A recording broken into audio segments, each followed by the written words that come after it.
Today we're using the wide field fluorescence imager. We start by turning on the lamps. First this one, then that one, and then we're going to come over here to our imaging computer and open the Xpress software.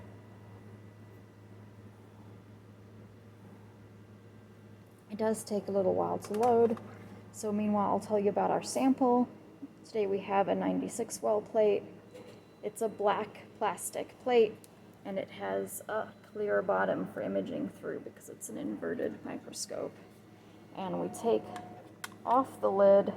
We always handle these plates like this, not like that, so that we don't get any fingerprints on them.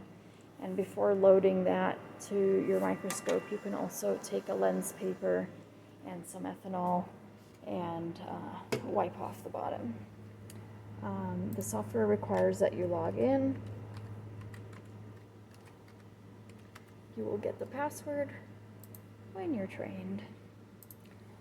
The error messages are mostly to do with that this computer's not loaded with our analysis suite. It just has the capturing suite of the software. You go to acquisition setup. And here we're going to click eject plate. And that will open the little trap door. You can see the objectives there. And we're just going to put our plate in there and make sure that it's seated well and that well A1 is in the corner by A1. And then we click load plate. And you can load your protocol. I've created one for this experiment. You can select which wells you're interested in imaging. I think I'm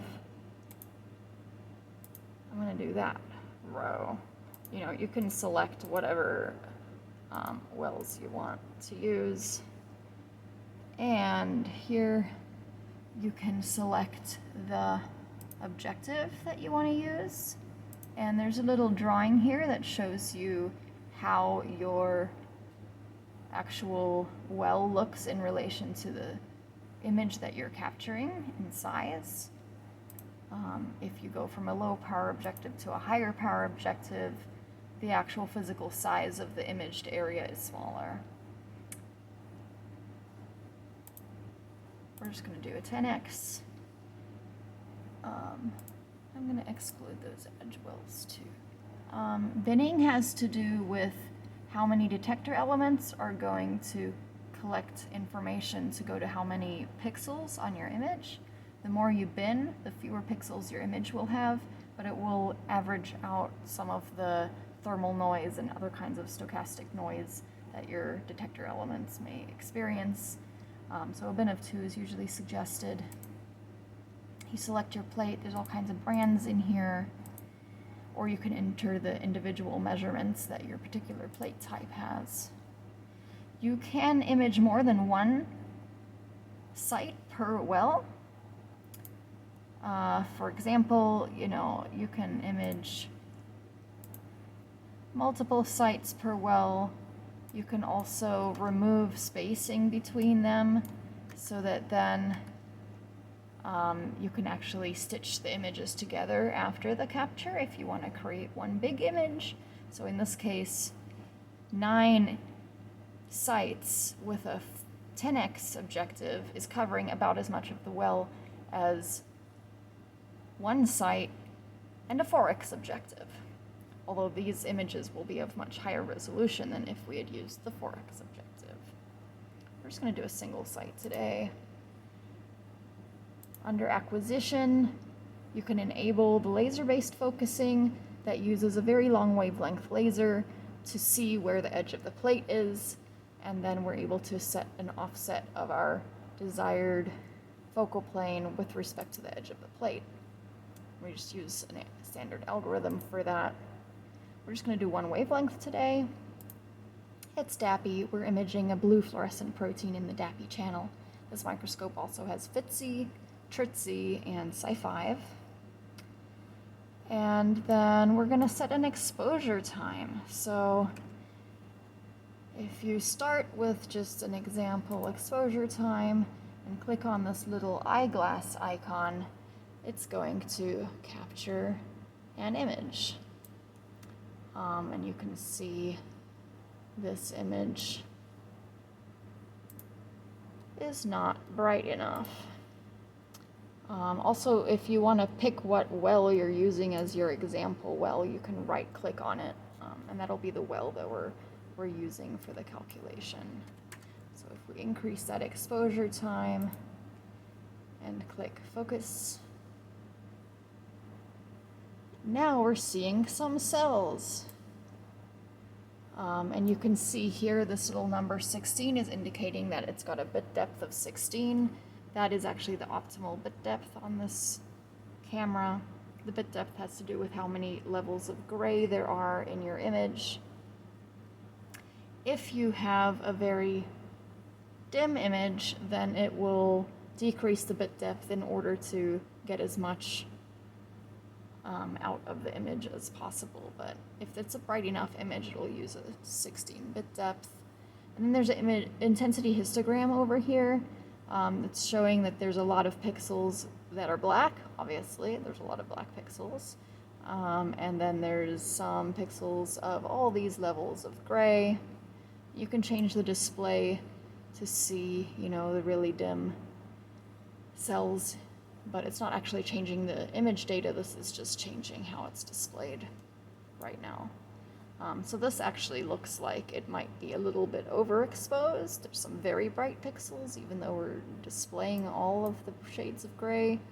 So we may want to decrease that exposure a little bit. Let's do a 10.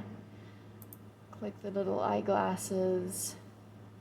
And now things got a little bit dimmer. You know, I thought 1 was too, or 5 was too dim earlier, but maybe the lamp just wasn't quite warmed up yet. Let's see, 2. Okay, so now we're definitely not overexposed, but we still have all that, the data of the dim cells available to us. And we're still at a bit depth of 16. So if we wanted to have a quantifiable image, this is pretty good because it's not going to be overexposed at all. And I purposefully selected a well that I know is going to be bright so that I'm not surprised by any other pictures being super bright later and then having to recapture the data to be quantitative. Then the next thing to do is to calculate the offset. This is going to capture 25 images of your one well at subsequent sequence of focal planes.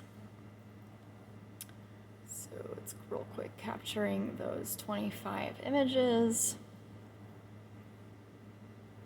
All right, and so just zooming out a bit here, this is what it looks like in the middle. Here we scroll in Z through all those images. So, you know, it was out of focus and then it gets more in focus and then out of focus again as we scroll through Z dimension. And we want to find a focal plane that's going to have the most crisp in focus cells. So let's just zoom in using this magnifying glass and increase our brightness here, and we want to try and pick a focal plane that's going to be nice and crisp. So you can use these arrows, like now it's getting worse, better, better, better, better, better. And you just kind of look around and get an idea of an average over several cells. This seemed to be the best focal plane, showing the most detail. Like these little Philopodia over here, you know, they were pretty crisp on this plane. So we're gonna say, okay, and it tells you what the offset is. So now we have our exposure time, we have our offset, we're ready to rock and roll. So we go to the Run tab. Here you can pick what folder you want your data saved to. You can name your plate, and you can write some notes to yourself. Pick a storage location. We have many drives attached here. Make sure that you're picking one that has enough space for your image data. We're just capturing a few wells right now. It's not a huge file, but sometimes you have a 384 well plate with multiple sites and many channels. It can get to be a really large file size. And then you just click Acquire Plate. And it will give you some idea of the progress here. It's going to indicate which well it's busy capturing and which ones it's done capturing, and it will give you an estimated time. If you're doing a full 384 well experiment, 4 channels, 4 sites, it will take about 2 hours to capture the whole plate, but in this case it's just a few minutes. Actually less than a minute. And now we're done. Now we're going to go to data analysis on a separate video.